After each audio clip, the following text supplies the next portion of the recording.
1 जुलाई 2025 की सुबह पश्चिमी अफ्रीकी देश माली के कयास शहर में डायमंड सीमेंट फैक्ट्री में सब कुछ सामान्य चल रहा था। लेकिन अचानक सशस्त्र हमलावरों ने फैक्ट्री पर धावा बोल दिया।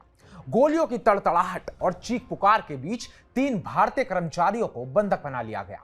यह घटना अब एक सनसनीखेज थ्रिलर की तरह सामने आ रही है, जिसने भारत और माली दोनों को हिलाकर रख दिया है। आइए डरावने घटनाक्रम को समझते हैं। नमस्कार, मैं उत्कर्ष प्रताप सिंह और आप देख रहे हैं टीवी 9 भारतवर्ष। सुबह के उजाले में भारी हथियारों से लैस कुछ हमलावरों ने डायमंड सीमेंट फैक्ट्री पर हमला कर दिया। ये लोग नकाबपोश थे और उनका मकसद साफ था, फैक्ट्री में दहशत फैलाना और लोगों को बंधक बनाना।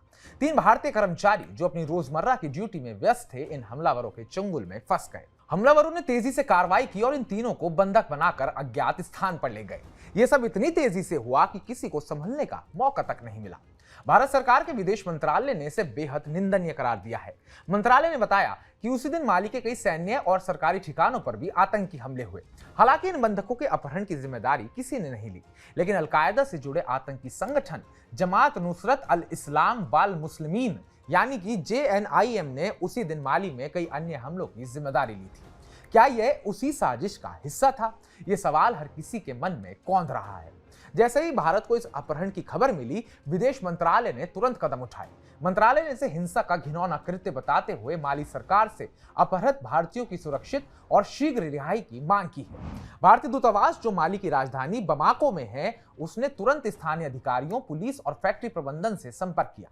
दूतावास अपहृत भारतीयों के परिवारों के साथ भी लगातार संपर्क में है, उन्हें हर संभव सहायता का भरोसा दिला रहा है।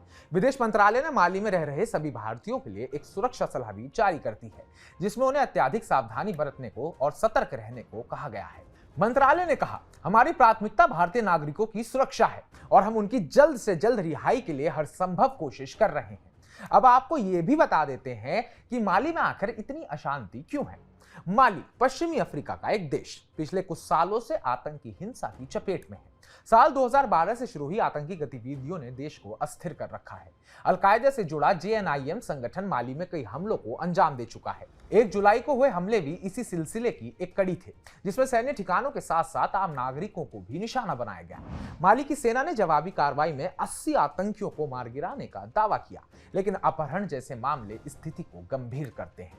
यह अपहरण केवल 3 भारतीयों की कहानी नहीं है, ये उस डर और अनिश्चितता की कहानी है जो माली जैसे अशांत इलाकों में काम करने वाले लोगों के जीवन का हिस्सा बन चुका। भारतीय दूतावास और सरकार दिन रात काम कर रहे हैं ताकि इन तीनों को सुरक्षित वापस लाया जा सके।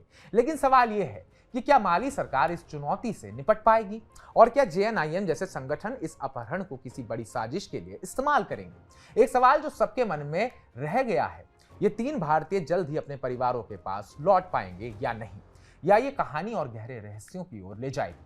फिलहाल भारत सरकार पूरी तरह से इस मामले को सुलझाने में जुटी हुई है और पूरी दुनिया की नजर अब इसके अगले मोड़ पर टिकी है।